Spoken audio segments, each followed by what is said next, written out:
of marriage and divorce. Marriage is an union between one man and one woman designed of God to last so long as they both shall live.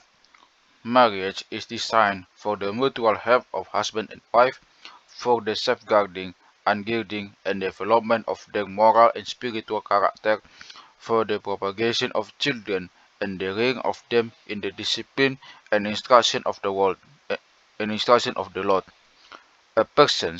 All persons who are able with judgment to give their consent may marry, except within the limits of blood relationship forbidden by Scripture, and such marriages are valid before God in the eye of the Church. But no marriage can be fully and securely Christian in spirit or in purpose unless both partners are committed to a common Christian faith and to a deeply shared intention of building a Christian home. Evangelical Christians should seek as partners in marriage only persons who hold in common a sound basis of evangelical faith.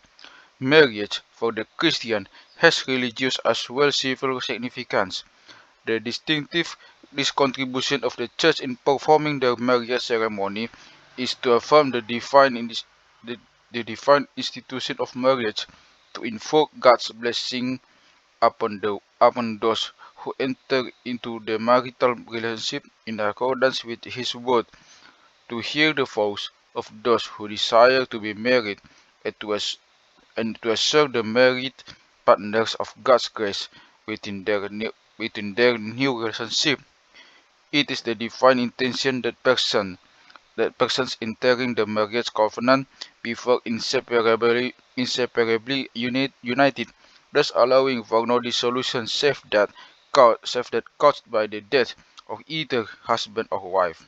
However, the weaknesses of one or both partners may lead to gross and persistent denial of the marriage vows, so that marriage dies at the heart and the union become intolerable, yet only in cases of extreme, unrepented of, and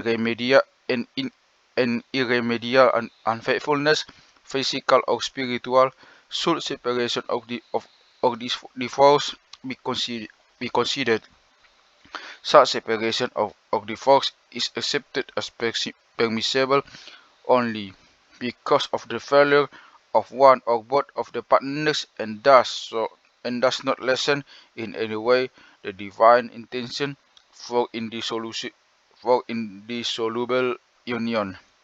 The remarriage of divorced person may be sanctioned by the Church in keeping with the redemptive gospel of Christ, where sufficient penitence for sin and failure is evidence, and the firm purpose of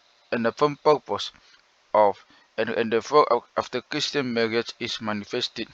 Divorced person, divorced person, divorced persons should give prayerful thought to discover if God's vocation for them is to remain unmarried, since one failure in this realm raises serious questions as to the rightness and wisdom of undertaking another union.